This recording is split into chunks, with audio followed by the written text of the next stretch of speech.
এবং আমাদের ছোটবেলায়, আমার ছোটবেলায় বলছি, জানি না প্রত্যেকের ছোটবেলায় কিনা, ওই টিভিতে একটা সিরিয়াল আসতো, রবিবার রবিবার বেশ পাড়াগুলো একদম নির্জন হয়ে যেত। আমি তো দেখতাম সেই অস্ত্রের খেলা হচ্ছে, তাই না? এই 5টা তীর ছুড়লো, ও 10টা তীর ছুড়লো, হ্যাঁ, রক্তাক্ত ভূমি। ওই যে রামায়ণটা আমরা দেখেছিলাম না, আমরা বলতাম রামানন্দ সাগরের রামায়ণ, এরকম কিছু একটা বলতাম। ওই রামায়ণটাতে সব থেকে বেশি যদি কারোর অবদান থেকে থাকে তাহলে এই গোস্বামী তুলসীদাসজির। এমনকি বাল্মীকির অবদানও বোধহয় তার কাছে কিছুটা হ্রাস পায়। বাল্মীকির রাম কিরকম জানেন? বাল্মীকির রাম হচ্ছে সাকেত এর দেবতা। সাকেত মানে যেমন নারায়ণের অধিষ্ঠান হচ্ছে বৈকুণ্ঠ, কৃষ্ণের অধিষ্ঠান হচ্ছে গোলক, শিবের অধিষ্ঠান হচ্ছে কৈলাস, তেমনি রামের অধিষ্ঠান হচ্ছে সাকেত। দন্তেশ্বয় আকার কয়েকার ত সাকেত। বাল্মীকির রাম আমাদের থেকে অনেক দূরে, একদম মর্যাদা পুরুষোত্তম, শ্রদ্ধার চোখে, ভয়ের চোখে তাকে তাকাতে হবে। কিন্তু এই গোস্বামী তুলসীদাসজি মহারাজ রামকে আমাদের একদম কাছাকাছির মানুষ করে তুলেছেন, তাকে ভালোবাসা যায়। বাল্মীকির রাম সম্বন্ধে কি বললাম? তার দিকে ভয় মিশ্রিত শ্রদ্ধার চোখে তাকানো যায়, কিন্তু তুলসীদাসের রাম ভালোবাসার মানুষ, তার প্রেমে পড়ে যাওয়া যায়, তাকে স্নেহ করা যায়, রামলালা রূপে আদরও করা যায়। এই সুযোগটা আমাদের কাছে প্রথম দিয়েছেন গোস্বামীজি। যেহেতু আমি রাম কথা বলতে এসেছি, আবারও বলছি রামায়ণ নয়, রাম কথা বলতে এসেছি, তাই আমরা শুরু করব এই গোস্বামী তুলসীদাসজির জীবনটাকে জেনে, এবং তিনি কিভাবে এই রাম কথা বলার অনুপ্রেরণা লাভ করলেন, কার আশীর্বাদে তিনি এই রাম কথা লিখতে সফল হলেন, এই ইতিহাসটা একটু জানার দরকার রয়েছে। আমি জানি না যে পরবর্তী কোন দিন আবার আসতে পারবো, কিন্তু সূচনাটা করি তার জীবনের। গোস্বামী তুলসীদাসজি মহারাজ ঠিক কবে জন্মগ্রহণ করেছেন, অর্থাৎ কোন সালে জন্মগ্রহণ করেছেন, এই ব্যাপারে ঐতিহাসিকদের মধ্যে একটা মতভেদ রয়েছে। কেউই যথার্থভাবে কত সালে জন্মগ্রহণ করেছেন বলতে পারে না, তবে জন্মগ্রহণ করেছেন রাজাপুর বলে একটা গ্রামে, এবং আজ থেকে প্রায় 500 বছর পূর্বে। এই রাজাপুর গ্রাম তখনকার দিনে একটা বর্ধিষ্ণু গ্রাম ছিল, বর্তমান উত্তরপ্রদেশের, এবং সেখানে একজন ধনাঢ্য ব্যক্তি বসবাস করতেন, তার নাম আত্মারাম দ্বিবেদী।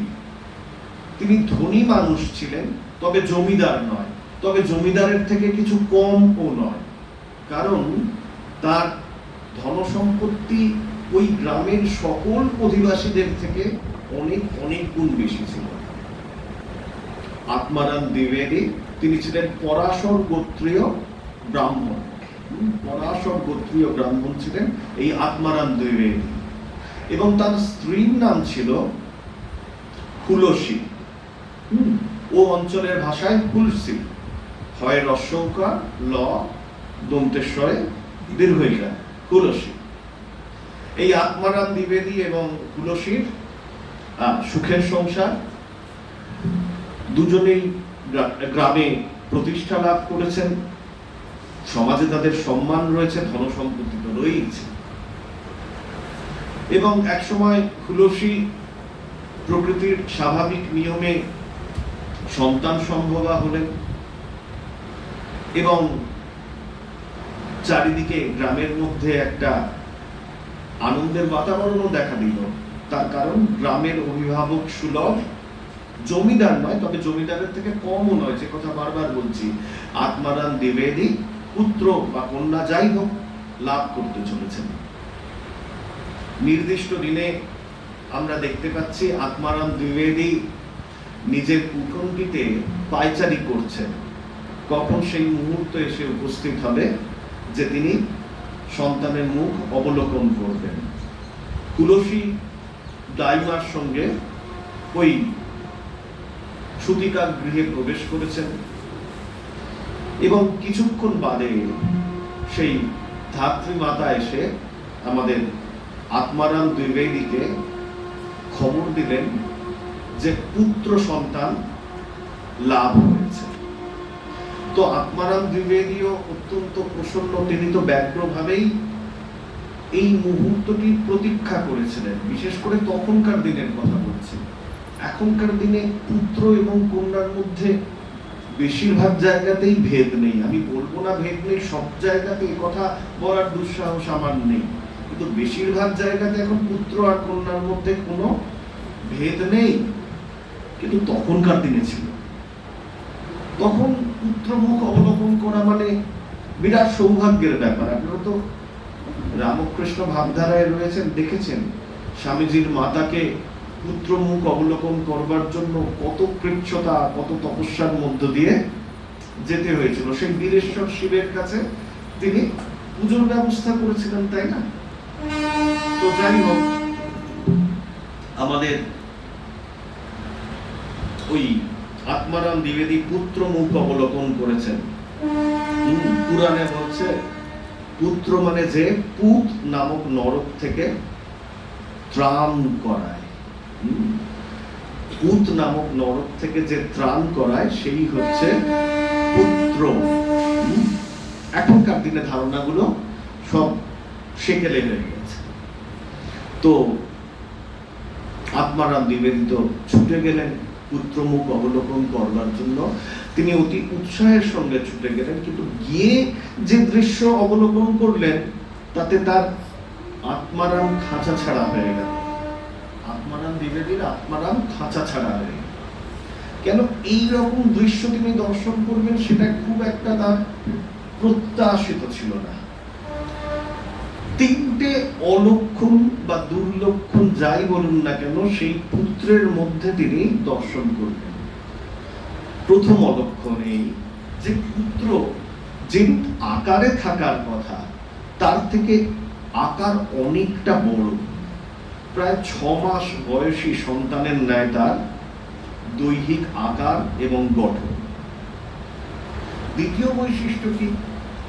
দ্বিতীয় বৈশিষ্ট্য হচ্ছে যে পুত্রকে তিনি লাভ করেছেন সেই পুত্র পরিপূর্ণভাবে সবকটি দন্ত বিকশিত করে জন্মগ্রহণ করেছে, অর্থাৎ আকারেও বড় এবং তার সবকটি দাঁত মাড়িতে অবস্থিত। দুটি অস্বাভাবিক ঘটনা। এবং তৃতীয় আরেকটি অস্বাভাবিক ঘটনাও রয়েছে, সেটি হচ্ছে এই যে সাধারণত সন্তান জন্মগ্রহণ করলে আমরা যেমন বাঙালিরা বলি যে জন্মগ্রহণ করলে সে যখন প্রথম কিছু উচ্চারণ করে মা উচ্চারণ করে, তাই না? উপনিষদ আবার সে কথা বলছে না। উপনিষদের ভাবধারায় যদি একটু ভাবতে হয় তাহলে ও মা উচ্চারণ করে, মানে ওম, ধারাটা কিছুটা ওম। জীবনের সূচনাতেও ওমা, শেষেও ওমাই বলছি, তো তার মানে ওম কি উচ্চারণ করছে। কিন্তু এই বালক জন্মাবধি যখনই মুখ খুলছে, না জানি কোথা থেকে জেনেছে কোন পূর্বজন্মের সংস্কার বসে রাম রাম রাম এই নামটি উচ্চারণ করছে। তো তিনটি লক্ষণই তো অত্যন্ত স্বাভাবিক। আবারও বলছি, তিনটি লক্ষণ কি কি? এক, আকার হচ্ছে অনেকটা 5-6 মাসে বালকের মতো। দ্বিতীয় কি অলক্ষণ? না সবকটি দাঁত নিয়ে সে জন্মগ্রহণ করেছে। আর তৃতীয় লক্ষণ কি? না তৃতীয় লক্ষণ হচ্ছে যে সে যখনই কোনো কিছু উচ্চারণ করছে সে রাম বই অন্য কিছু আর উচ্চারণ করছে না। পিতা তো শঙ্কিত হলেন, তার কারণ আকার ও বিরাট সবকটি দাঁত নিয়ে জন্মগ্রহণ করেছে। আমার সংসারে কোনো কিছু অপয়া কেউ চলে গেল না তো, যা সংসারের সবাইকার পক্ষে অমঙ্গলজনক হবে? এই মানুষের ভেষে কোনো অপদেবতা এসে উপস্থিত হলো না তো? সন্দেহ হওয়াটা স্বাভাবিক। তো তিনি এই বিষয়ে পরামর্শ করবার জন্য গ্রামস্থ সকলকে, যারা সেই গ্রামে একটু শাস্ত্র টাস্ত্র পড়েছে, 5 জনের কাছ থেকে একটু শাস্ত্র জেনেছে, নিজেদেরকে স্থানীয় অঞ্চলে পণ্ডিত বলে জাহির করেছে, তাদের একটু পরামর্শ নিতে গেলেন এবং তারা এসে সেই দালানে বসলেন এবং দালানে বসে লক্ষণগুলি শুনলেন এবং শুনে বললেন যে 3 দিন অপেক্ষা করা যাক। যেরকম ডাক্তার বলে না 72 ঘন্টা দেখা যায়, তাই না, একটা অবজারভেশন পিরিয়ড থাকে, তো তেমনি সেই পণ্ডিতমন্য ব্যক্তিরা, আমি পণ্ডিত বলিনি, পণ্ডিতমন্য ব্যক্তিরা বলছে যে 3 দিন অপেক্ষা করা যায়।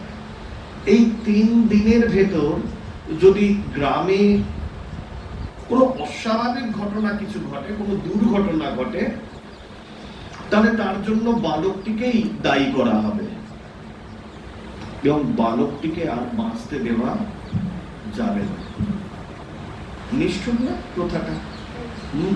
একটা বালক যে সদ্য জন্মগ্রহণ করেছে, তার এমন কি ক্ষমতা যে তার জন্য গ্রামে কোনো দুর্ঘটনা ঘটবে? এবং যদি 3 দিনের ভেতরে কোনো কিছু ঘটনা না ঘটে, তাহলে সাধারণ মানুষ ভেবেই তাকে তুমি মানুষ করো। কিন্তু এখানে একটা ভাবার বিষয় রয়েছে।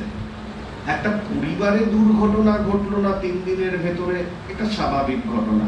কিন্তু একটা গ্রাম যেখানে 250-300 মানুষ অন্তত বসবাস করে, সেখানে একটা দুর্ঘটনা ঘটবে না, একজনের মৃত্যু হবে না 3 জনের ভেতরে, এটা তো অত্যন্ত অস্বাভাবিক।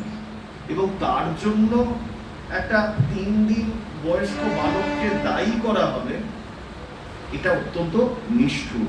তখনকার দিনে এই প্রথাগুলো ছিল এবং বালককে হত্যাও করা হতো কি নৃশংসভাবে। যদি কোনো বালককে বা বালিকাকে জন্ম মুহূর্তেই ধরে নেওয়া হতো যে সে অমঙ্গলের কারণ, চিন্তা করুন তো, যে দুধ বাচ্চাদের জীবন ধারণের একমাত্র অবলম্বন হয়, সেই দুধে ডুবিয়ে মারা হতো। একটা পাত্রের দুধে ডুবিয়ে তাকে হত্যা করা হতো। নৃশংস না? যা জীবন ধারণের প্রতীক, তাও জীবন কেড়ে নেওয়ার উপকরণে পরিণত হতো। তো যাই হোক, আত্মারাম দ্বিবেদী তিনি বিষয়ী মানুষ, তিনি তার সংসারে কোনো অমঙ্গল যেন না আসে, তার জন্য যদি সন্তানকে বিসর্জন দিতেও হয়, তিনি তাতে প্রস্তুত ছিলেন। কিন্তু চিন্তিত হয়ে পড়েছিলেন তুলসী, অর্থাৎ সন্তানটির মা। হাজার হোক মা, তো সন্তান ভালোও হতে পারে, খারাপও হতে পারে, কিন্তু মা তো ভালোই হয়। মা তো সন্তানের প্রতি মমত্ব বোধ যুক্ত হয়, তাই না? এবং আর কেউ অসুস্থ হোক না হোক, আর কেউ তার প্রাণ সংকট দেখা দিক না দিক, চিন্তা করতে করতে এই গর্ভ যন্ত্রণা থেকে শব্দ নিষ্কৃতি লাভ করা তুলসী কিন্তু মৃত্যু মুখে চিন্তা করতে করতে পতিত হল। এবং 2 দিন যেতে না যেতেই তুলসী বেশ বুঝতে পারলো যে তার জীবন সংকটাপন্ন, এবং তার যদি জীবন নাশ হয় তাহলে তার জন্য দায়ী হবে কিন্তু এই সন্তানটি। এবং তিনি কি করে তার সন্তানের মৃত্যুর কারণ হয়ে উঠতে পারেন? তখনকার দিনে এমনিতেই সন্তান প্রসব করতে গিয়ে মৃত্যুর সংখ্যা কম ছিল না, এখনো আছে, 5% কম এখনকার উন্নত স্বাস্থ্য পরিষেবায়। কিন্তু তখনকার দিনে তো ব্যাপারটা আরো অনেক ভয়াবহ ছিল। তারপরে সেই জননী দুশ্চিন্তাগ্রস্তা ছিলেন, নাওয়া খাওয়া ভুলেছেন। তাই যখন তিনি বুঝতে পারছেন যে তার তো জীবনের অবসান হতে চলেছে, কিন্তু আমি আমার সন্তানটিকে বাঁচাবো কি করে, তার পিতার হাত থেকে বাঁচাবো কি করে, তখন তিনি তার ঘরের যে পরিচারিকা ছিল, অর্থাৎ কাজের মেয়েটি ছিল, সেই পরিচারিকাকে, তার নাম মুনিয়া, মুনিয়াকে বললেন যে দেখ, তুই আমার ছেলেটিকে নিয়ে তোর গাঁয়ে চলে যা, গিয়ে তুই যেমন করে পারিস তাকে লালন পালন কর। আমি বলিনি তোকে লেখাপড়া শেখাতে হবে, আমি বলিনি তোকে জানেও এর অনুষ্ঠান করতে হবে, মানে উপনয়ন, আমরা কইতে বলি না, উপনয়ন এর অনুষ্ঠান করতে হবে। আমি বলিনি তোকে ভালো খাওয়াতে পড়াতে হবে, তোর যা সামর্থ্য সেই অনুযায়ী নিয়ে চলে যা। কিন্তু মুনিয়া বলছে আমি নিয়ে যাব, আমি তো খাওয়ানো তো দূরের কথা, আমি তাকে যে রাখবো সেরকম উপযুক্ত ঘরও তো আমার নেই। তখন তুলসী বলছে দেখ এই খাটিয়াটার নিচে না বেশ কিছু গয়না দেওয়া একটা বাক্স রয়েছে, সেই বাক্সটা নিয়ে চলে যা, ওই গয়না বেচে যা পাবি তা দিয়ে তুই আমার ছেলেটিকে নিশ্চিন্তে মানুষ করতে পারবি, তোরা সারা জীবনে খেটে খেতে হবে না, তুই বাচ্চাটিকে খালি বাঁচা। মুনিয়া দেখছেন যে সব দিক দিয়েই তো সুবিধাজনক পরিস্থিতি হাতের কাছে এসে উপস্থিত হয়েছে, এবং বাচ্চাটির প্রতি সদ্যজাত সন্তান, তার প্রতি একটা মায়া মমতা থাকাও তো স্বাভাবিক।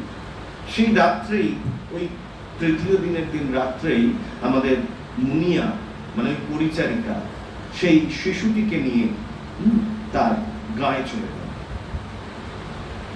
এবং কিছুক্ষণ পর এই তুলসীর দেহত্যাগ হলো, এবং সে খবর পেয়ে আমাদের আত্মারাম দ্বিবেদী দেখতে এলেন, এবং তিনি তো ভাবলেন যে আমার স্ত্রীর মৃত্যু হয়েছে তার একমাত্র কারণ আমার সন্তান, যে নিজের মাতার মৃত্যুর কারণ হয় জন্মে, তাহলে তাকে বাঁচতে দেওয়া সম্ভব, এবং তিনি সন্তানটির খবর নিতে শুরু করলেন যে কোথায় রয়েছে, কারণ তাকে তো নাশ করতে হবে না। কিন্তু সন্তানেরা খবর পাওয়া যায় না। সুতিকার গৃহ তো দালানের বাইরে, বাড়ির বাইরে একটা মোটামুটি মাটির দেওয়াল তুলে তুলনায় অরক্ষিত জায়গায় গড়ে তোলা হয়েছিল, তাহলে কি কোনো হিংস্র পশু টেনে টেনে নিয়ে চলে গেল নাকি? যাকে নিয়ে গেছে যাক, আমার ঘরটা অন্তত বেঁচেছে। এদিকে সেই সন্তান মুনিয়ার গ্রামে এসে উপস্থিত হলো এবং মুনিয়ার কাছে মানুষ হতে শুরু করল। মাতৃহীন হয়েছে এবং পিতা থেকেও পিতৃহীন হয়েছে, এবং সেখানে মুনিয়া যেরকম করে পারুক মানুষ করেছে, এবং বাচ্চাটার একটা নামও দিয়েছে। বাচ্চাটা জন্মেই যা কিছু উচ্চারণ করেছে তা রাম, তাই না? তো তার নাম দেওয়া হয়েছে রাম বোলা, মানে জন্মেই রাম বলেছে, রাম বোলা। তো রাম বোলাকে ধীরে ধীরে লালন পালন করতে থাকলো, কিন্তু রাম বোলার দুর্গতি এই মায়ের মৃত্যু এবং পিতৃগৃহ থেকে বহিষ্কার এখানেই থামলো না, দুর্গতি আরো তার কপালে অপেক্ষা করেছিল। এবং এটা হয়, ঈশ্বর যার প্রতি কৃপা করেন তার জীবনে দুর্গতি আসে। একটা প্রচলিত কথা আছে না, যে করে আমার আশ আমি তার করি সর্বনাশ, তারপরেও যে করে আমার আশ আমি তার দাসানুদাস, তাই না? রবীন্দ্রনাথ তো লিখছেন, যে রাতে মোর দুয়ারগুলি ভাঙল ঝড়ে, জানি নাই তো তুমি এলে আমার ঘরে। আমি দৌড় বন্ধ করে বসে রয়েছি, মনে করছি সব দিক দিয়ে আমি সুরক্ষিত, যেন কেল্লায় বাস করছি। শ্রীরামকৃষ্ণ বলছেন গৃহী যেন কেল্লায় বাস করছে, তাই না? কিন্তু কেল্লারও দ্বার ভাঙে যখন ঝড় ওঠে। যে রাতে মোর দুয়ারগুলি ভাঙলো ঝড়ে, জানি নাই তো তুমি এলে আমার ঘরে। বিপর্যয়ের পর বিপর্যয় আসছে জীবনে, কিন্তু আমি বুঝতে পারিনি বিপর্যয়কে প্রতিরোধ করা মানে ভগবানের আগমন বার্তাকে প্রতিরোধ করা। সব যে হয়ে গেল কালো, নিভে গেল দ্বীপের আলো, আকাশ পানে হাত বাড়ালেন তাহার উপরে, তাই না? অর্থাৎ চারিদিক যখন কালো হয়ে গিয়েছে, বিপর্যয়ে আমি যখন বিধ্বস্ত হয়ে পড়েছি, তখন আমি আকাশের দিকে তাকিয়েছি, হাত বাড়িয়েছি, জানি না কার জন্য, কিন্তু মনে মনে জানি যে উপরে কিছু একটা সত্য অন্তর্হিত হয়ে রয়েছে। তো ঈশ্বর বিপর্যয়ের মধ্য দিয়ে আসেন। যার জীবনে বিপর্যয় আসেনি, সে সংসারে প্রবলভাবে আসক্ত, তার ভগবানকে ডাকার কোনো কারণই নেই। আর যে বিপর্যয়ের পর বিপর্যয় দিয়ে যায়, সে তো ভগবানকে ডাকার একটা কারণ খুঁজে পায়, তাই না? সকাল বেলা চেয়ে দেখি দাঁড়িয়ে আছো তুমি একই, ঘর ভরা মোর শূন্য তারি বুকের ওপরে। কখন ভগবান এসেছে উপলব্ধি করছি না, সারা রাত্রি ধরে ঝড়ের পর ঝড় বয়েছে, আমার যাবতীয় যা কিছু ধন ঐশ্বর্য অবলম্বন ছিল সব সেই ঝড়ে তছনছ হয়ে গিয়েছে। সকাল বেলা চেয়ে দেখি সারা রাত্রির পর ঝড় থেমেছে, সূর্যের আলো উঠেছে, কিন্তু আমার ঘর তখন ভেঙে তছনছ হয়ে গিয়েছে। আমি তখন সর্বস্ব হারা হয়ে গিয়েছি। না কোনো আত্মীয় স্বজন, না কোনো পরিবার পরিজন, না কোনো ধন সম্পদ, সবকিছু শূন্য হয়ে গিয়েছে। সকাল বেলা চেয়ে দেখি দাঁড়িয়ে আছো তুমি একই। কে দাঁড়িয়ে আছে? ভগবান দাঁড়িয়ে আছে। কি অবস্থায় দাঁড়িয়ে রয়েছে? ঘর ভরা মোর শূন্য তারি বুকের উপরে। ভগবান ভারী ঈর্ষাকাতর, জানেন তো? ভগবান ভারী ঈর্ষাকাতর। যখন আসেন একা আসেন, কাউকে ভাগ দিতে চান না। আমি স্ত্রীকেও রাখবো, আমি পুত্রকেও রাখবো, আমি সংসারকেও রাখবো, আবার ভগবানকেও রাখবো। ওটি হলে চলবে না, ওটি হলে চলবে না। কবির খুব সুন্দর বলছেন, কবিরের নাম তো শুনেছেন নিশ্চয়ই আপনারা। কবির একটি দোহায় বলছেন, जब मैं था तब राम नहीं, अब राम है मैं नहीं। কি সুন্দর বলছেন, जब मैं था तब राम नहीं, जब राम है तब मैं नहीं। प्रेम गली अति संकरी, जामे दो ना समाहि। আবার বলি, जब मैं था तब राम नहीं, अब राम है मैं नहीं।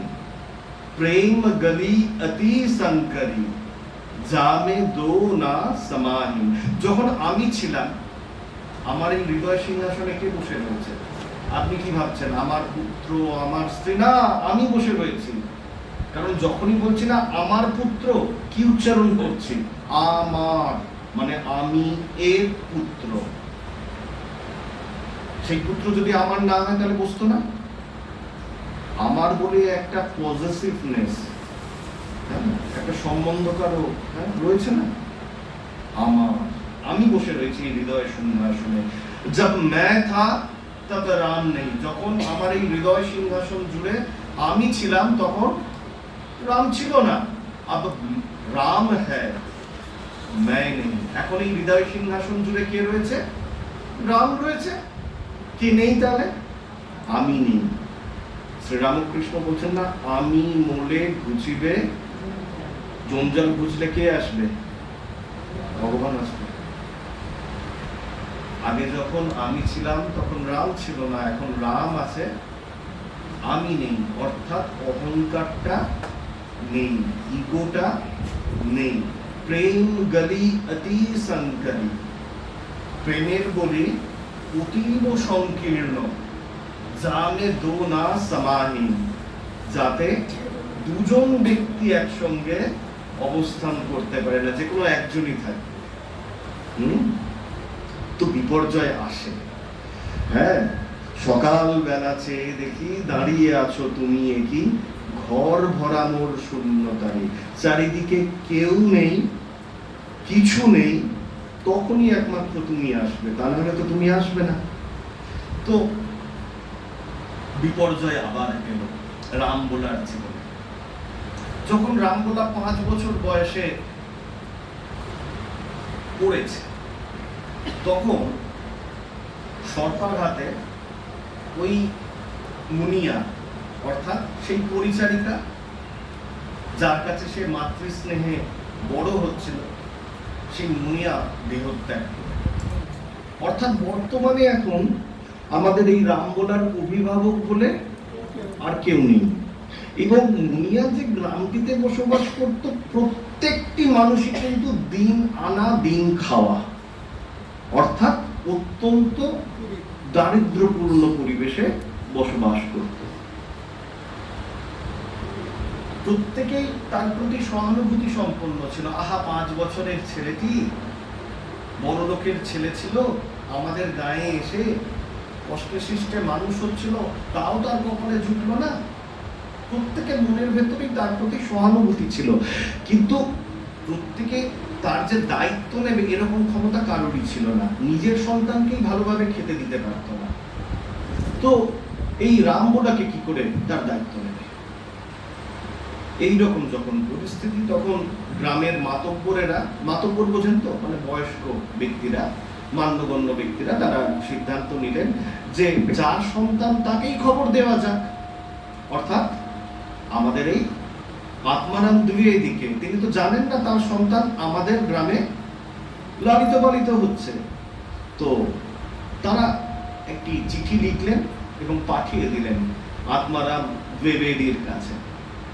বক্তব্য এইটাই যে আপনি জানেন না যে আপনার সন্তান আমাদের গ্রামে লালিত পালিত হচ্ছিল, কিন্তু যার কাছে লালিত পালিত হচ্ছে সেও সর্পদংশনে প্রাণত্যাগ করেছে। বর্তমানে সে নিতান্ত অসহায় অবস্থায়, আজ এর আঙিনায় তো কালকে তার আঙিনায় নিতান্ত অনাদরে মানুষ হচ্ছে। সেটাকে যদি মানুষ হওয়া বলে। কিন্তু একটা চিঠিও আত্মারাম দ্বিবেদীর কাছ থেকে। গ্রামবাসী ভেবেছিলেন আত্মারাম দ্বিবেদী আনন্দিত হয়ে তার একমাত্র বংশধরকে তার গৃহে আপ্যায়িত করবেন, কিন্তু আত্মারাম দ্বিবেদীর কাছ থেকে যে চিঠিটা এলো সেটা তাদের প্রত্যাশার বাইরে ছিল। আত্মারাম দ্বিবেদী লিখে পাঠাচ্ছেন যে সন্তান জন্মেই তার মায়ের মৃত্যুর কারণ হয় এবং 5 বছর বয়সে উত্তীর্ণ হতে না হতে তার লালনকারিণী মায়ের মৃত্যুর কারণ হয়, তাকে আমি আমার সংসারে স্থান দিয়ে আমার সংসারের বিপর্যয়ের কারণ ঘটাতে দিতে পারি না।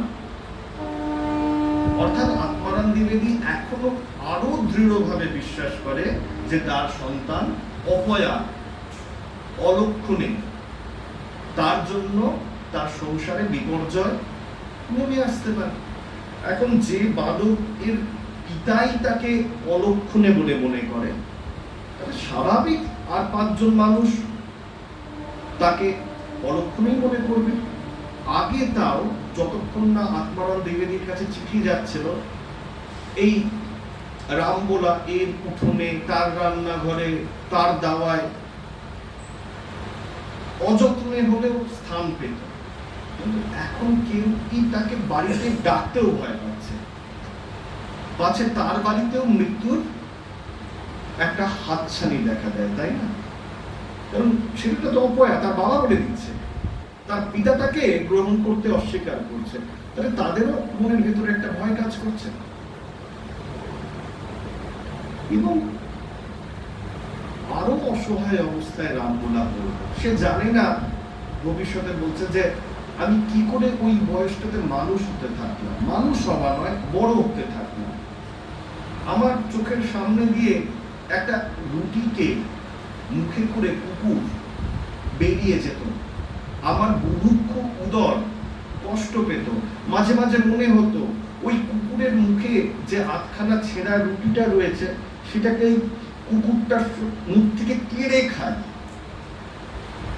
কিন্তু কুকুরের কামড়ের হাত থেকে রক্ষা করবে এরকম কাউকে আমি সামনে পেতাম না। আর আমার শরীরও অত্যন্ত রুগ্ন ছিল, কুকুরের সঙ্গে যুদ্ধ করে পারবো এই ক্ষমতা আমার নেই। কিন্তু দেখতাম একজন কে যেন রাত্রিবেলাটি ঠিক এসে, সারাদিনে খাওয়া জুটুক না জুটুক, রাত্রিবেলাটি এসে এক নারী বহু অলংকারের ভূষিতা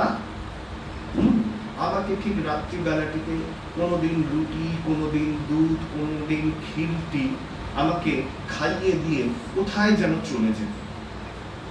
পরে বুঝেছিলাম সে আর কেউ নয়, সে মাতা পার্বতী। পরে বুঝেছিলাম সে আর কেউ নয়, সে মাতা পার্বতী। অর্থাৎ সাধারণ মানুষের সাহায্য তিনি লাভ করেননি, কিন্তু ঐশ্বরিক সাহায্য তার জন্য অপেক্ষা করেছেন। ওই জন্য সাধক সাধারণ জাগতিক ব্যক্তি বা বিষয়ের প্রত্যাশা করে না। সাধারণ ব্যক্তি বা বিষয়ের প্রত্যাশা না করলে অযাচিতভাবে ঈশ্বরের ঐশ্বরিক সাহায্য লাভ করা যায়। এইভাবেই রামবোলার আরো 2-3টে বছর কেটে। একদিন সেই গ্রামে, যেখানে ওই মুনিয়ার গ্রাম, যেখানে রামবোলা নিতান্তই অযত্নে বড় হচ্ছিল, তখন তার 7-8 বছর বয়স, একজন রামতা সাধু এসে উপস্থিত হলো। রামতা সাধু মানে কিরকম বলুন তো? ভ্রমণরত সাধু, ভ্রাম্যমান সাধু। যে সাধু এক জায়গায় খুব বেশি দিন থাকে না, হ্যাঁ, ঘুরে ঘুরে সে বসবাস করে। তোতাপুরীর কথাটা মনে পড়ছে। তোতাপুরী শেষ জীবনটা এক জায়গায় কাটিয়েছিলেন। এমনকি রামকৃষ্ণদেবের সঙ্গে যখন তার সম্পর্কটি রচিত হলো, রামকৃষ্ণদেবকে যখন তিনি সন্ন্যাস দিলেন, তখনও টানা 6 মাস কিন্তু তিনি এই দক্ষিণেশ্বরে বাস করেছেন। কিন্তু তার আগে তিনি নিতান্তই রামতা সাধু ছিলেন, মানে ভ্রমণরত সন্ন্যাসী ছিলেন। কোনো জায়গাতেই তিনি 3 দিনের বেশি থাকতেন না। এর একটা কারণও আছে, কারণ হিন্দিতে একটা কথাই রয়েছে, রামতা সাধু বহতা পানি রোকে না কোই। রামতা সাধু বহতা পানি রোকে না কোই। আপনি একটি প্রবহমান জলধারা দেখবেন, প্রবহমান জলধারায় খুব বেশি নোংরা, কচুরিপানা, শ্যাওলা আপনি দেখতে পাবেন না। কিন্তু কোথাও জল জমে রয়েছে, এঁদো পুকুরের মতো হয়ে গিয়েছে, সে বাড়ির সিঁড়িটা হলেও দেখবেন শ্যাওলা জমে গিয়েছে, পা পিছলে যাচ্ছে, নোংরা হচ্ছে, তাই না? আমাদের মানুষের মনও তাই, জানেন তো। কোথাও যদি আমি ধরে নিই যে এটা আমার সংসার, এখানে আমি বেশ কিছুদিন থাকবো, এখানকার লোকেদের কাছ থেকে আমি সাহায্য পাবো, সহানুভূতির বার্তা পাবো, তো সেখানকার লোকেদের, সেখানকার পরিবেশের সঙ্গে না আমি মায়া মমতায় আকৃষ্ট হয়ে আটকে পড়ব। ওই জন্য এই ধরনের রামতা সাধুরা খুব বেশি দিন এক জায়গায় থাকতেন না। আপনারা দেখুন না, এই রামকৃষ্ণ মঠ মিশনের সন্ন্যাসীদের তো দেখতে পাচ্ছেন, কতজনকে 10 বছর 12 বছর একই জায়গায় আপনারা দেখছেন। খুব বেশি জনকে নয়, 4 বছর 5 বছর কাটাচ্ছে, ট্রান্সফার টু অ্যানাদার সেন্টার, তাই না? আবার কোনো দূরের মঠে, কোনো দূরের মিশনে, সেখানে হয়তো বাংলা কথা বলাই হয় না, সব অচেনা অজানা একটা জায়গায় কোনো এক দূর পল্লীতে পাঠিয়ে দিচ্ছে। কেন না? কোথাও যেন থিতু না হয়, কোথাও যেন একটা জাগতিক সম্পর্ক গড়ে না ওঠে। সাধুর সম্পর্ক কেবলমাত্র ঈশ্বরের সঙ্গে হবে, কোনো মানুষের সঙ্গে তার সম্পর্ক রচিত হওয়া উচিত নয়। তো যাই হোক, এই সাধু, এক রামতা সাধু, যিনি ঘুরে ঘুরে বেড়ান, কোথাও কি তিনি 1 দিন 2 দিনের বেশি কাটান না, সেই গ্রামে এসে উপস্থিত হলেন। নাম তার নরসিংহানন্দজি মহারাজ। নরসিংহ আনন্দ, হ্যাঁ, নরসিংহানন্দজি মহারাজ তার নাম। এবং এই যে নরসিংহানন্দজি মহারাজ, তিনি এসেই না জানি কেন এই বালকটিকে দেখলেন। সবাইকেই, গ্রামবাসীকে দেখছেন, কিন্তু এই বালকটির মধ্যে তিনি এমন কিছু দেখলেন বা তার মধ্যে এমন আকর্ষণীয় কিছু উপলব্ধি করলেন যে তার ওই যে ভ্রমণ বৃত্তিটি সেটি ভুলে গেলেন।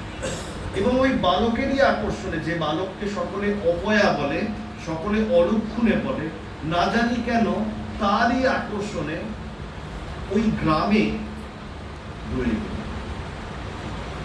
গ্রামের মানুষজনই একজন সাধু, তো তার জন্য নিজেদের সামর্থ্যেই একটা পর্ণ কুটির রচনা করে দিল, মানে কুটিয়া, উপরে খড়ের চাল দেওয়া একটা আশ্রমের মতো মাটির কুটির রচনা করে দিল।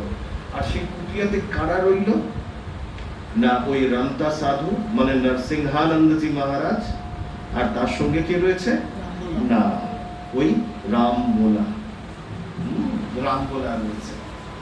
সাধারণ মানুষও নিশ্চিন্ত হলো, আহা আমরা ছেলেটিকে তো নিজেদের দাওয়ায় ঠাঁই দিতাম না, নিজেদের বাড়িতে এলেও ভয় পেতাম, দূর দূর করে দাঁড়িয়ে দিতাম যদি আমার বাড়িতে কিছু বিপর্যয় আসে, কিন্তু সে আজকে অন্তত এক সাধুর কাছে ঠাঁই তো পেয়েছে, আমাদের আর অপরাধ বোধে ভুগতে হবে না। একটা বিবেক দংশন হয় না, একটা বাচ্চা ছেলে চোখের সামনে ঘুরে ঘুরে বেড়াচ্ছে অসহায় অবস্থায়, প্রত্যেকের মনের ভেতর থেকে গ্লানিটা চলে গিয়েছে। এবং ওই রামতা সাধুই সাধন ভজন করেন আর মাধুকরী করে আনেন। মাধুকরী বুঝেছেন তো? দাঁড়ে দাঁড়ে গিয়ে ভিক্ষা করা, মধু করে বৃত্তি, হ্যাঁ, মাধুকরী করে আনেন এবং তাই রন্ধন করেন, এবং রন্ধন করে তার ইষ্টদেব নরসিংহানন্দজির যিনি ইষ্ট রামচন্দ্র, হ্যাঁ, তাকে ভোগ নিবেদন করেন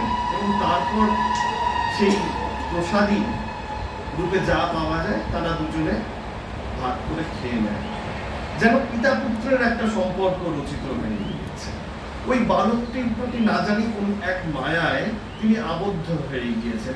অনেকটা তোতাপুরীর কথাটা খেয়াল করুন, তোতাপুরীও ওই ভ্রমণরত যে সাধুর বৃত্তি সেটাকে ছেড়ে এই রামকৃষ্ণ দেবের আকর্ষণে দীর্ঘ 6 মাস এখানে পড়েছিলেন। যে মানুষটি 3 দিনের বেশি কোথাও একটানা থাকতেন না, সেই মানুষটি রামকৃষ্ণ দেবের আকর্ষণে এই দক্ষিণেশ্বরে দীর্ঘ 6 মাস পড়েছিলেন, এই সম্পূর্ণ অজানা অচেনা এই বাঙালি পরিবেশে। হ্যাঁ, শেষে কি হলো তো জানেন? আমাশয় হয়ে গেছিল, তাই না? যাই হোক, তো এভাবে বেশ দিন কাটতে লাগলো এবং আরো 3-4 বছর কেটে গেল। ওই বাবা ছেলের যেন সম্পর্ক গড়ে উঠেছে। তিনি ভিক্ষা করে আনেন, রামকে নিবেদন করেন, দুজনে খান দান, আর তিনি তপস্যা করেন, আর রামবোলা ঘরেই বসে থাকে, কখনো ঘরের বাইরে গিয়ে বাইরের প্রকৃতি দেখে।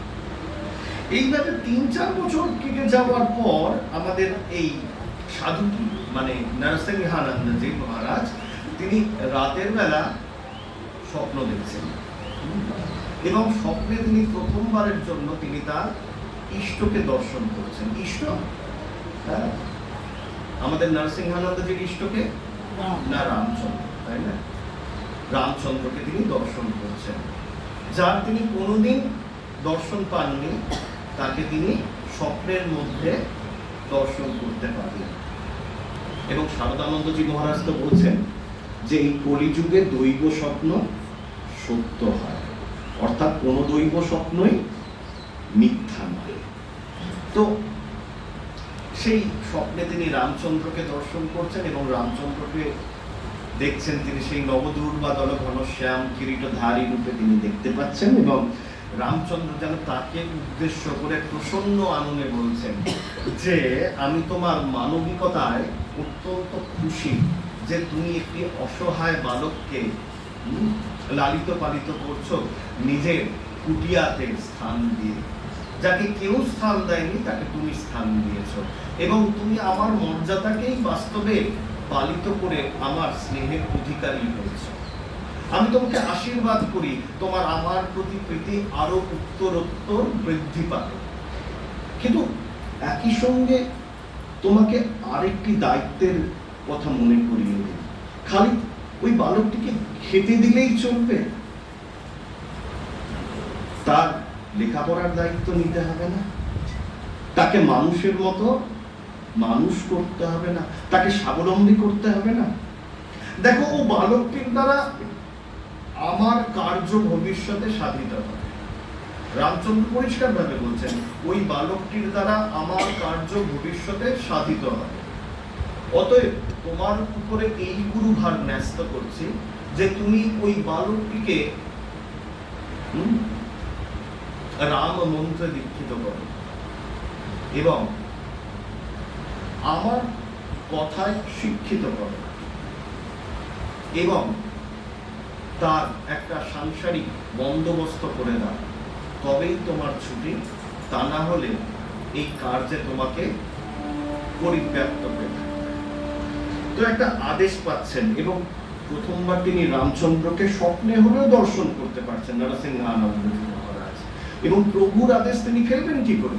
তিনি একই সঙ্গে আনন্দিত এবং একটা গুরুভার লাভ করেছেন, হ্যাঁ, কর্তব্য। তিনি ভাবলেন যে এখানে এই অখ্যাত একটা গ্রামে ছেলেটিকে ফেলে রাখবো, এখানে তাকে কি লেখাপড়া শেখাবো, মানে রাম কথায় কি শিক্ষিত করবো না, তাকে রামের জায়গায় নিয়ে যায়, সেখানে নিয়ে গিয়ে তাকে দীক্ষিত এবং শিক্ষিত করব। রামের জায়গা মানে অযোধ্যা, তাই তো? অযোধ্যা যুদ্ধের অযোগ্য যে জমি, মানে যে জমি এতই শক্তিশালী, যেখানকার রাজারা এতই শক্তিশালী যে সেখানে যুদ্ধ হতে পারেই না, অযোধ্যা, অযোধ্যা, তাই তো? তো তিনি গ্রামের সকলকে জিজ্ঞাসা করলেন যে দেখো, তোমাদেরই গ্রামের ছেলে, আমি তাকে অযোধ্যায় নিয়ে যেতে চাইছি, তা তোমরা যদি অনুমতি দাও তাহলে তাকে আমার সঙ্গে নিয়ে যায়। প্রত্যেকে তো হাত ছেড়ে বাঁচলো যে আমাদের গ্রামে ছিল, না জানি ওর উপস্থিতির জন্য আমাদের কত অমঙ্গল হয়েছে, যার কি অপয়াটা গ্রাম থেকে গেল, হ্যাঁ যত তাড়াতাড়ি সম্ভব নিয়ে যায়। নরসিংহানন্দজিরও অনুমতি লাভ হয়ে গেল এবং তিনি সেই গ্রাম থেকে অযোধ্যার উদ্দেশ্যে, উত্তরপ্রদেশেই অযোধ্যা, খুব বেশি দূর নয়, তিনি নির্গত হলেন এবং অযোধ্যায় এসে পৌঁছলেন। অযোধ্যায় এসে পৌঁছেছেন এবং দুজনে সেখানেও একটি কুটিয়া নির্মাণ করে বসবাস করছেন এবং একটি পবিত্র দিনে, কোন পবিত্র দিন না, রামনবমীর দিনে, রামনবমীর দিনে তিনি রাম বুড়াকে বললেন যে যাও তুমি সরয়ু নদীতে স্নান করে এসো, তুমি সরয়ু নদীতে স্নান করে এসো। সরয়ু নদীও বড় পবিত্র, বিশ্বামিত্র বলছেন বাল্মীকি রামায়ণ। ওই কৈলাস পর্বতের নিকটে প্রজাপতি ব্রহ্মার মানসিক সংকল্পের দ্বারা একটি সরোবর তৈরি হয়েছে, তার নাম মান সরোবর। আমরা মানস সরোবর বলি, মান সরোবর।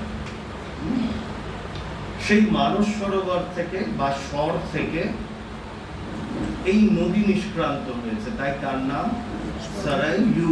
সর থেকে নিষ্ক্রান্ত হয়েছে, তাই তার নাম সরয়ু, সরজু বাংলায়। তো যাও সরয়ুতে স্নান করে এসো, আজকে আমি তোমাকে একটা নতুন জীবন দেব। তো রাম বলা সে সরয়ুতে স্নান করে এলো এবং আমাদের নরসিংহানন্দজি মহারাজ তাকে তার কানে রাম মন্ত্র দান করলেন। সেই রাম মন্ত্র শ্রবণ করে এই বালকটি তার যা কিছু পুরনো আজে বাজে সংস্কার ছিল তা যেন নাশ হতে পারত, হ্যাঁ, নাশ। এবং তখন নরসিংহানন্দজি মহারাজ বলছেন, তোমার পুরনো জীবন অতীত, এখন তুমি একটা নতুন জীবন শুরু করবে, যেটা কেবলমাত্র বাঁচার জন্য নয়, যেটা কেবলমাত্র খাওয়ার জন্য নয়, যেটা কেবলমাত্র ভিক্ষা অর্জনের জন্য। এই জীবন অধ্যাত্ম পথে অগ্রসর হওয়ার জীবন। নতুন ভাবে জীবনটাকে শুরু করো আর নতুন নাম নিয়ে শুরু করো। তোমার ও নাম আজ থেকে অতীত হয়ে যায়, আর তুমি রাম বলা নও, তোমার আজ থেকে নাম হলো তুলসী দাস। তুলসী দাস, যাকে আমরা বর্তমানে গোস্বামী তুলসীদাস দ্বিবেদী এই নামে আমরা পরিচয় পাচ্ছি। এবং তারপর অযোধ্যা থেকে আমাদের নরসিংহানন্দজি তাকে কুরুক্ষেত্রে নিয়ে গেলেন এবং সেখানে গিয়ে রাম কথায় পারদর্শী করলেন। আমি আবারও বলছি, রাম কথা, আমি রামায়ণ বলিনি, রাম কথায় পারদর্শী করলেন। মানে শাস্ত্রে যেখানে যেখানে রামের কথা লেখা রয়েছে, বাল্মীকি রামায়ণে তো লেখা রয়েছে, কিন্তু একই সঙ্গে দেখবেন ব্যাসদেব যেখানে যেখানে পেরেছেন সুযোগ পেয়েছেন রামের কথা বলছেন। অধ্যাত্ম রামায়ণে বলেছেন, ভাগবতে পর্যন্ত, যে ভাগবতে আপনারা জানেন কৃষ্ণের কথা লেখা রয়েছে, নৃসিংহ অবতারের কথা লেখা রয়েছে, কি আশ্চর্য, সেখানে রামের কথাও লেখা রয়েছে। যে যে পুরাণে যেখানে যেখানে রামের কথা লেখা রয়েছে সেখান সেখান থেকে রামের কথা সংগ্রহ করে যা কিছু প্রচলিত, যা কিছু অপ্রচলিত, সব কথায় আমাদের এই তুলসীদাসকে শিক্ষিত করতে চায় এবং শিক্ষিত করছেন। এবং এইভাবে ধীরে ধীরে তুলসীদাসজি এক সময় রাম কথায় পারঙ্গম। কিন্তু এবার পিতার কর্তব্য যাই পালন করে ফেলেছেন নরসিংহানন্দজি, তার মনের ভেতরে এবার একটা ভাবের উদয় হলো, প্রভু রাম তো আমাকে যা আদেশ করেছিলেন তা আমি পূর্ণ করে ফেলেছি। সেই কবে থেকে এই রাম বলা, যে এখন তুলসীদাস তাকে নিয়ে ঘুরে ফিরে বেড়াচ্ছি। রামকে পাওয়ার জন্য সংসারকে ত্যাগ করেছিলাম, আবার এক পুত্রের আকর্ষণে, যার সঙ্গে আমার রক্তেরও সম্পর্ক নেই, তার আকর্ষণে আবার ঘর বেঁধে ফেললাম না, আর নয়। এবার আমার আবার ঘর ছাড়ার পালা, এবার আবার হিমালয়ের উদ্দেশ্যে যাব। কিন্তু ছেলেটাকে কার হাতে দিয়েছে? তার সংসারটা গুছিয়ে দিয়ে এবার আমি হিমালয়ের উদ্দেশ্যে নিষ্ক্রান্ত হব। এইরূপ চিন্তা ভাবনা করতে করতে তিনি এক কন্যা সন্ধান করতে লাগলেন। ব্রাহ্মণ হবে, উপযুক্ত সুলক্ষণ যুক্ত হবে, সবই থাকবে, কিন্তু তার থেকেও আরো একটা বড় গুণ তার থাকতে হবে। এই যে ছেলেটি, যার সাংসারিক অভিজ্ঞতা অত্যন্ত কম এবং সারা জীবন যে সমাজ সম্বন্ধে খারাপ ধারণাই পোষণ করে এসেছে, যে সমাজ নৃশংস, পিতা পরিত্যাগ করেছে, গ্রামবাসী সাহায্য করেনি বিন্দু মাত্র, বুভুক্ষু অবস্থায় দিনরাত্রি কেটেছে, এমন একজন নারী তার জীবনে আসুক যে তার জীবনটিকে সুন্দরভাবে গড়ে তুলতে পারবে, যাকে অবলম্বন করে এই তুলসীদাস নতুন করে একটা সুন্দর সংসারকে গড়ে তুলতে। এইরকম এক উপযুক্ত কন্যার সন্ধান করতে লাগবেন এবং এক উপযুক্ত কন্যা লাভ হলো। নামটা রত্নাবলী, রত্নাবলী। এবং আমাদের নরসিংহানন্দজি এক শুভক্রমে এই তুলসীদাস এবং রত্নাবলীর বিবাহ দিলেন এবং নিজের পুত্র সম শিষ্যের সংসার প্রবেশ দর্শন করে তিনি আর বিলম্ব না করে, সংসারে তো তার ঠাঁই নেই, তিনি তো সন্ন্যাসী, তিনি সেই দিনই, সেই মুহূর্তে তিনি হিমালয়ের উদ্দেশ্যে নির্গত হলেন। তুলসীদাসের ভবিষ্যৎ জীবনে আমরা আর এই নরসিংহানন্দজিকে খুঁজে পাচ্ছি না, কিন্তু আশ্চর্যের বিষয় পরবর্তী ক্ষেত্রে গবেষকেরা সন্ধান নিয়ে জেনেছেন যে এই যে নরসিংহানন্দজি, তার তুলসীদাসজির জীবনে চলে আসা একান্তই কাকতালীয় নয়। এই নরসিংহানন্দজি তুলসীদাসের যিনি পিতা, অর্থাৎ যার দ্বারা তুলসীদাসজি বঞ্চিত হয়েছিলেন, সেই আত্মারাম দ্বিবেদীরও গুরুদেব ছিলেন।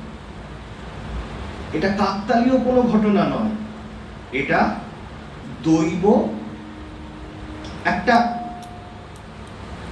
অনুসঙ্গ, দৈব অনুসঙ্গ। তো দৈব অনুসঙ্গই হোক বা নাই হোক, আমাদের এই আত্মারাম দ্বিবেদীর পুত্র তুলসীদাসজি রত্নাবলীকে কেন্দ্র করে একটা নতুন জীবনে প্রবেশ করলেন। কিসের জীবন? না, সংসার জীবনে প্রবেশ করলেন। এবং এই প্রথম তিনি সংসারকে মাধুর্যময় অবস্থায় পেলেন, যেখানে তার জন্য কেউ চিন্তা করে, তার জন্য কেউ রান্না করে, তার জন্য কেউ রেঁধে বেড়ে বসে থাকে। হ্যাঁ, এই প্রথম তাকে ভালোবাসে এরকম কোনো মানুষের সন্ধান পেলেন। তা না হলে এর আগে পর্যন্ত পিতামাতা সম্বন্ধেও তো তার ধারণা খুব একটা ভালো ছিল না, থাকার কথাও নয়। এবং তখন কিছুটা আমাদের তুলসীদাসজির জীবনের কেন্দ্রবিন্দু এই রত্নাবলী হয়ে উঠলো, এবং তিনি রত্নাবলীকে ছাড়া যেন থাকতেই পারতেন না, এবং তাকে স্ত্রৈণ বললেও এখন কম বলা হয়। অর্থাৎ সেই আমরা বলেছিলাম না, ওই সীতা বিনা আমি যেন মণিহারা ফণি, পড়েছিলাম না, উনিও হয়তো বলতে পারেন রত্নাবলী বিনা যেন আমি মণিহারা ফণি, একদম স্ত্রৈণ, স্ত্রী ছাড়া কোনো দিকে তাকাতেই পারে। তো শান্তি সস্তায়ন পূজা আদি করে তুলসীদাসজি উপার্জন করেন, আর সংসারে এসে রত্নাবলীর সঙ্গে সুখে দিন কাটান। একটি দিনের জন্য স্ত্রীকে পিত্রালয়ে প্রেরণ করেন না, যদি বা পিত্রালয়ে প্রেরণ করেন, রাত হওয়ার আগেই তাকে গিয়ে নিজের কাছে নিয়ে চলে আসেন, কারণ তাকে ছাড়া তিনি এখন আর বাঁচতে জানেন না। অবলম্বন অবলম্বন। তো একদিন হলো কি, একটা অঘটন ঘটলো, যে অঘটনের কথা বলে আজকের মতো পাঠের বিরতি হলো। এই আমাদের তুলসীদাসজি মহারাজ গ্রাম থেকে বেরিয়ে এই নদী পেরিয়ে নদীর পরপারে বেশ কিছুটা অগ্রসর হয়ে এক যজমান বাড়িতে গিয়েছেন। সেখানে পূজা আর্চা ছিল, এবং পূজা আর্চা সম্পাদন করতে করতে বিকেল হয়ে এসেছে। এবং যখন তিনি বেরোচ্ছেন, তখন তিনি দেখছেন যে চারিদিকে আকাশ আধার হয়ে এসেছে। আজ সকালবেলা যেরকম আধার হয়ে গিয়েছে, আমি জানি না এখানে হয়েছিল না, আমার এবং বেশ বৃষ্টিও শুরু হয়ে গিয়েছে, এবং এত জোরে বৃষ্টি হচ্ছে যা খুব তাড়াতাড়ি থামবে এরকম সম্ভাবনা নেই, এবং ইতিমধ্যে রাস্তায় জলও জমতে শুরু করে দিয়েছে। তিনি বেরোতে যাচ্ছেন, গৃহস্বামী বলছেন, এই প্রবল বিপর্যয়ে কোথায় বেরোচ্ছেন? ইতিমধ্যে জল জমে গেছে, আপনি নদী পেরোবেন এরকম কথা চিন্তা করতে পারছেন? নদীর ঘাটে গিয়ে দেখবেন যে একটাও নৌকো নেই, যে যার নৌকো তুলে নিয়ে চলে গিয়েছে, আপনি নদী পেরোতে পারবেন না। আপনি রাত্রে আমাদের বাড়িতেই থেকে যান, কালকে না হয় যাবেন বাড়িতে। না, সেখানে তো আমার স্ত্রী রয়েছে, রত্নাবলী রয়েছে, সে আমাকে ছাড়া কি করে থাকবে? আসল ঘটনাটা বিপরীত, আমি তাকে ছাড়া কি করে থাকবো? সে বুঝে নেবে আপনি আমাদের বাড়িতে থাকবেন। এত বিপর্যয়ে আপনি যাবেন, সেটা আপনার স্ত্রীও প্রত্যাশা করবে না। রাস্তায় যদি কোনো একটা অঘটন ঘটে যায় কি হবে? কিন্তু আমাদের তুলসীদাসজি তো রাজি নয়, কারণ তাকে বাড়ি ফিরতেই হবে, রত্নাবলীর কাছে যে করে হোক ফিরতেই হবে। তো তিনি সবাইকার অনুরোধ উপেক্ষা করে তিনি রাস্তায় নামলেন, এবং যখন তিনি নদীর কাছে গিয়ে উপস্থিত হচ্ছেন, তখন তিনি কি দেখছেন যে আর নদীর ঘাটে কোনো নৌকো সন্ধান পাওয়ার মতো পরিস্থিতি নেই, নৌকাও নেই, মাঝিও নেই। এবং যখন তিনি তার জেদে নদীতে নেমে পড়লেন, তখন দেখছেন জল তার আকণ্ঠ গলা পর্যন্ত চলে এসেছে, এবং মাঝ নদীতে গিয়ে তার মনে হচ্ছে যে তিনি ডুবেও যেতে পারেন, কিন্তু তাকে ফিরতেই। মোহ এমন জিনিস, মোহ এমন জিনিস যে মোহের জন্য আপনি কুপথে পর্যন্ত হাঁটতে পারেন। মানুষ কর্তব্য অকর্তব্য ভুলে যায়। গীতায় বলছেন, খুব সুন্দর কথা গীতায় বলছেন, ধ্যায়ত বিষয়ান পুংসা সঙ্গস্তেষু উপজায়তে সঙ্গাৎ সংজায়তে কাম কামাৎ ক্রোধাৎ অভিজায়তে ক্রোধাৎ ভবতি সম্মোহ সম্মোহাৎ স্মৃতি বিভ্রমাঃ স্মৃতি ভ্রংশাৎ বুদ্ধিনাশ বুদ্ধিনাশাৎ প্রণশ্যতি। কি বলছেন? বলছেন কারোর কথা চিন্তা করতে করতেই না তার প্রতি আকর্ষণ জন্মায়, আর আকর্ষণ জন্মালে সেখান থেকে কামনা জন্ম হয়। আমি চাই, আমি চাই, আমি চাই। কোনো ব্যক্তি হতে পারে, কোনো বস্তু হতে পারে, একটা মোবাইল হতে পারে, একজন নারী হতে পারে, আমি চাই। আর যখন তাকে পান না, কিসের জন্ম হয়? ক্রোধ। কাম প্রতিহত হলে ক্রোধের জন্ম হয়। ধ্যায়ত বিষয়ান পুংসা সঙ্গস্তেষু উপজায়তে সঙ্গাৎ সঞ্জায়তে কামাৎ, কামাৎ কাম থেকে, ক্রোধাৎ অভিজায়তে, ক্রোধাৎ ভবতি সম্মোহঃ। ক্রোধ যখন প্রবল হয় তখন মূঢ় অবস্থা আসে। কি সৎ কি অসৎ, কি নিত্য কি অনিত্য, এসব মাথা থেকে বেরিয়ে যায়। মূঢ় অবস্থা থেকে কি আসে? স্মৃতিনাশ। হ্যাঁ, সেই বর্ণ পরিচয়ে পড়েছিলাম, অন্যের জিনিস তাকে না বলে নেওয়া, চুরি করা। পড়েছিলাম রাম একটি সুবোধ বালক। কেন সুবোধ বালক? বাড়িতে বাবা মা শিখিয়েছিল অন্যায় করো না, সেসব মাথা থেকে বেরিয়ে গেছে, তাই তো? এবং স্মৃতিনাশ থেকে কি হয়? বুদ্ধিনাশ। মানে কর্তব্য আর অকর্তব্যের পার্থক্য মানুষ ভুলে যায়। একটা প্রচলিত কথা আছে না, সিধে আঙুলে ঘি না উঠলে আঙুলটা বেঁকাতে হয়। কিন্তু এটা বলছি না আঙুলটা বেঁকানোর মানে অন্যায়ভাবে অন্য কারোর অধিকারকে নিজ অধিকার করতে করা। আর যার বুদ্ধি নাশ হয়েছে সে নিজে নাশ হয়ে গেছে, তাই না? এই জগতেও তাকে শাস্তি পেতে হবে, পরকালেও তাকে শাস্তি পেতে হবে। তো যাই হোক, আমাদের তুলসীদাসজি এত মোহগ্রস্ত তার স্ত্রীর প্রতি যে কর্তব্য কর্তব্য ভুলে গিয়েছেন। জীবন চলে যায় যা, আমাকে সেই স্ত্রীর কাছে ফিরতে হবে। ঠাকুর কি সুন্দর বলছেন, অমন যে স্ত্রী দেহ তাতে আছেটা কি? রক্ত মাংস পুঁজ। কিন্তু আমার কাছে তো পঞ্চভৌতিক বিষয় নয়, আমার কাছে ওইটি চিন্ময় সত্তা। তো তিনি চলেছেন এবং যাবতীয় বিপর্যয়ে হোঁচট খেতে খেতে, রক্তাক্ত হতে হতে, কাঁটা তার পায়ে বিঁধছে, তিনি কোনো ক্রমে বাড়িতে গিয়ে উপস্থিত হচ্ছেন। এবং বাড়িতে গিয়ে উপস্থিত হয়ে কি দেখছেন? না, দরজাটা না শটান খোলা। এবং তিনি তার ভিতরে প্রবেশ করে মনে একটা কু ডাকছিল, রত্নাবলী রত্নাবলী বলে তিনি চিৎকার করছেন, কিন্তু তারও তিনি সাড়া পাচ্ছেন না। এ ঘরে যাচ্ছেন, ও ঘরে যাচ্ছেন, কোথাও তিনি রত্নাবলীকে আর খুঁজে পাচ্ছেন না। কোথায় রত্নাবলী? আচ্ছা, রামের ভক্ত না, তাই ভয় পান। রামেরও যেমন স্ত্রী অপহরণ হয়েছিল, তারও স্ত্রী যেন অপহরণ না হয়, ভয় তো আছে না রামের ভক্তের। তো তিনিও তাই করলেন কি, বাইরে বেরিয়ে এসে স্ত্রীর তো সন্ধান পাচ্ছেন না, প্রতিবেশীদের কাছে জিজ্ঞাসা করছেন। আচ্ছা, প্রতিবেশীদের বাড়িতে গিয়ে হয়তো উপস্থিত হয়েছে, সেখান থেকে বেরোতে পারছে না, গল্প করছে, হয়তো ভয় পাচ্ছে ভূতের। প্রতিবেশীদের বাড়িতে বাড়িতে জিজ্ঞাসা করছেন, তোমরা কেউ রত্নাবলীকে দেখেছো গো, তোমরা কেউ রত্নাবলীকে দেখেছো গো? কিন্তু উত্তর আর কোথাও থেকে পাচ্ছেন না। শেষে এক প্রতিবেশীর কাছে গিয়ে শুনলেন যে তার ভাই এসেছিল এবং তাকে নিয়ে গিয়েছে। তার পিতার বড় শরীর খারাপ, এবং দেখা শোনা করবার জন্য, বড় শরীর খারাপ তো দেখাশোনা করবার জন্য, সাহচর্য দেওয়ার জন্য রত্নাবলীকে নিয়ে গিয়েছেন। যাক, তিনি নিশ্চিন্ত হলেন। কি ভেবে নিশ্চিন্ত হলেন? যে রত্নাবলীর কোনো বিপদ ঘটেনি। কিন্তু মানুষের মনে অহংকার চট করে যেতে চায় না, সে যতই শাস্ত্র পড়ুক না কেন। শাস্ত্র পড়লেই জ্ঞানী হওয়া যায় না, আর জ্ঞানী হলেও বিজ্ঞানী হওয়া যায় না। তো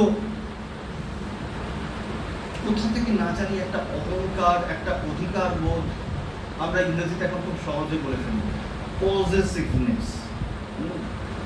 প্রেমিকের প্রেমিকার প্রতি, স্ত্রীর তার স্বামীর প্রতি পজেসিভনেস কোথা থেকে যেন চলে গেল। আচ্ছা, সে যে গেল, একটু অপেক্ষা করে যেতে পারলো না? আমার অনুমতি নিয়ে তো যেতে পারতো। পুরুষতান্ত্রিক সমাজের একটা ছায়া দেখতে পাচ্ছেন না মনের ভেতরে? যে গেলে যেতে পারতো, আমার অনুমতি নিয়ে গেলে কি ক্ষতি হতো? আর একটু অপেক্ষা করে যেতে পারতো। আর সঙ্গে একটা আশঙ্কাও দেখা দিল তার মনের ভেতরে। আচ্ছা, বাবার যে নাকি খুব শরীর খারাপ, সে যে গেল, সে কি সেবা করে আজকেই আসতে পারবে না? আজকে তো আসতে পারবে না। আচ্ছা, কালকে কি চলে আসবে? কিরকম স্বার্থপরের মতো চিন্তা হতে পারে। আচ্ছা, তার বাবা যদি সেরে ওঠার মতো না হয়, আচ্ছা 2-3 দিনে মারা যাবে। আচ্ছা, যদি মারা না যায়, 7 দিনেও যদি মারা না যায়, 1 মাস বা 2 মাসেও যদি মারা না যায়, শয্যাশায়ী হয়ে পড়ে থাকে, তাহলে সে কি সেখানেই পড়ে থাকবে? না না, এই তো হতে পারে না। আমার শ্বশুরমশাইকে দেখার আরো অনেক লোক রয়েছে, কিন্তু আমাকে দেখার তো কেউ নেই। না না, তাকে আমাকে আজকেই গিয়ে নিয়ে আসতে হবে। এটাকে বলে মোহ। যা নয় সেটাকে হয় চিন্তা করা, আর যা হয় সেটাকে নয় চিন্তা করা, তাই না? চারিদিকে যা কিছু রয়েছে তা তো আসলে নয়, পঞ্চভৌতিক, সেটাকে আমি হয় চিন্তা করছি, তাই না? আমার আমার আমার এই তো চিন্তা চলছে। সেই রাত্রেই তুলসীদাস বেরোচ্ছে, হ্যাঁ, সেই কর্দমাক্ত শরীর নিয়ে আবারও কর্দমাক্ত হতে, আবারও ঠক্কর খেতে খেতে, আবারও রক্তাক্ত হতে হতে গন্তব্য কোথায়? শ্বশুর বাড়ি। এবং সেই মাঝরাতে শ্বশুর বাড়িতে গিয়ে পৌঁছচ্ছে সর্বাঙ্গ কর্দমাক্ত, দেখলে চেনা যাবে না। এবং দরজায় ধাক্কা দিচ্ছেন, এবং মাঝরাত্রে দরজায় ধাক্কা, ও অঞ্চলে ডাকাতের ভয়ও তো থাকে না। অত্যন্ত সন্তর্পণে কে বলে দুরু দুরু বক্ষে তার শ্যালকেরা যখন দরজা খুললো, তাকে দেখে চিনতেই পারলো না। কে তুমি, কে তুমি? সবাই ভয় পাচ্ছে। আমাকে চিনতে পারছো না? আমি তুলসীদাস, তুলসীদাস বলে অনেক কষ্টে প্রমাণ সহ নিজের পরিচয় দিল। থাকলে আধার কার্ডও দেখাতে পারত, ছিল না তখন, তাই। তো যাই হোক, তো কি করতে? আহা, তোমার বড় দুশ্চিন্তা হয়েছে না যে তোমার শ্বশুর জীর্ণ রুগ্ন দেহ নিয়ে রোগাক্রান্ত হয়ে পড়ে রয়েছে, বিছানার সঙ্গে প্রায় মিশে গেছে। না না না না না, ওজন্য আমি আসিনি। নগ্নভাবে মনের ভাবটা প্রকাশিত হয়ে পড়ে। কামনার ধারা এই রাস্তাতেই বের হয়। আমার শ্বশুর মশাইকে দেখার তো অনেকে রয়েছে, কিন্তু আমাকে দেখবে কে? রত্নাবলী কোথায়? আমি তাকে নিয়ে যেতে এসেছি। চারিদিকে ঘরের জামাই হলেও একটা ছিচিৎকার রটে গেল, একটা নিন্দার বাতাবরণ তৈরি। আর ঘরের ভেতরে রত্নাবলী সব শুনছিল। তার মাথাটা লজ্জায় হেঁট হতে শুরু করলো। এবং রত্নাবলী বেরিয়ে এসে যে কথাটা বলল, সেই কথাটা মর্ম ভেবে তুলসীদাসের কাছে। কি বলল? সেই কথাটা কোনো শাস্ত্র বাক্যের থেকে কম নয়। বলছে, আমি মিথ্যাই ভেবেছিলাম যে তুমি আমাকে ভালোবাসো। রত্নাবলী বলছেন, আমি মিথ্যাই ভেবেছিলাম যে তুমি আমাকে ভালোবাসো। না, তুমি আমাকে ভালোবাসো না। তুমি এই হাড় মাসের দেহটার প্রতি আকর্ষণ বোধ করো। এই কেবল মোহ, এ ভালোবাসা নয়। ওই একই আকর্ষণ, ওই একই মোহ আজ যদি তুমি এই হাড় মাসের দেহটার বদলে তোমার ইষ্টদেব শ্রী রামচন্দ্রের প্রতি পোষণ করতে, না জানি এতদিনে তুমি সিদ্ধি লাভ করেছে, না জানি এতদিনে তুমি সিদ্ধি লাভ করেছে। মর্মভেদী কিন্তু বাস্তব কথা। অনেক সময় এক একটা কথা আসে যা মানুষের জীবনের মোড় ঘুরিয়ে দেয়। এবং কথাটা তিনি কার কাছ থেকে শুনছেন? সংসারে তার একান্ত আপনারজন, একান্ত অবলম্বন স্ত্রীর কাছ থেকে, যাকে তিনি সবকিছু নিবেদন করে দিয়েছেন, যার জন্য তিনি প্রবল বিপর্যয়ে নিজের জীবনকে ঝুঁকিতে রেখে গৃহে প্রত্যাবর্তন করেছেন, তার কাছ থেকে তিনি শুনছেন। এবং ওই যে কেন্দ্রবিন্দুটা ছিল না জীবনের, সেটা যেন বিচলিত হয়ে গেল। ঠিক কথাই বলেছে।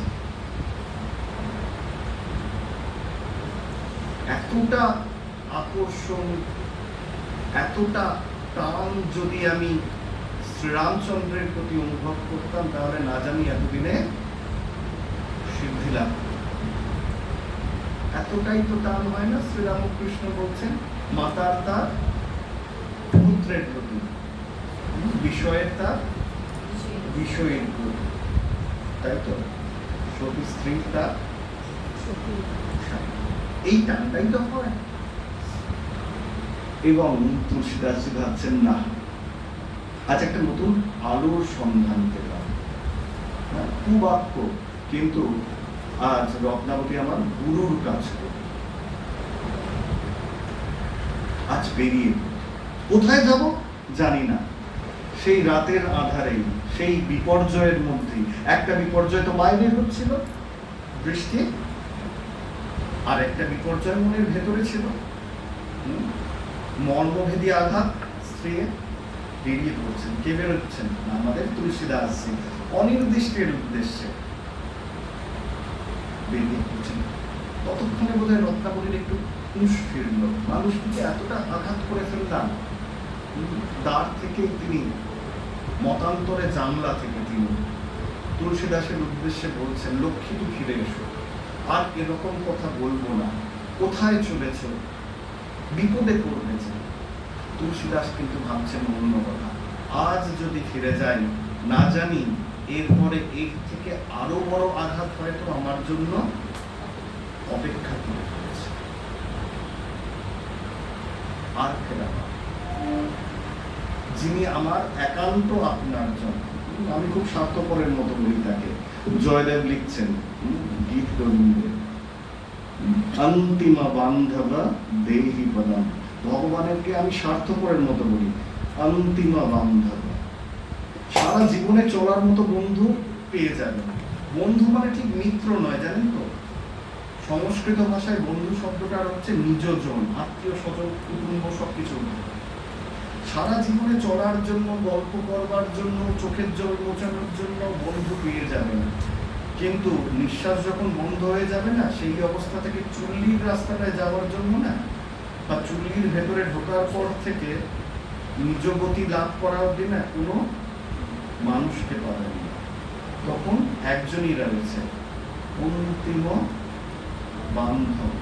জয়দেব বলছেন, অন্তিমা বান্ধব দেহি পদম। তুলসীদাস চলেছেন, অন্তিমা বান্ধব, নিত্যা বান্ধব। সেই রামের উদ্দেশ্যে কোথায় জানেন না, কিন্তু তিনি এগোচ্ছেন। জীবন তুলসীদাসের অন্যদিকে নিয়ে, কিন্তু আজ আর না। হ্যাঁ, সময় অতিবাহিত হয়েছে, আপনাদেরও বিরক্ত করলাম। ত্রুটি তো অনেক কিছু রয়েছে, আশা করি ক্ষমা করবেন।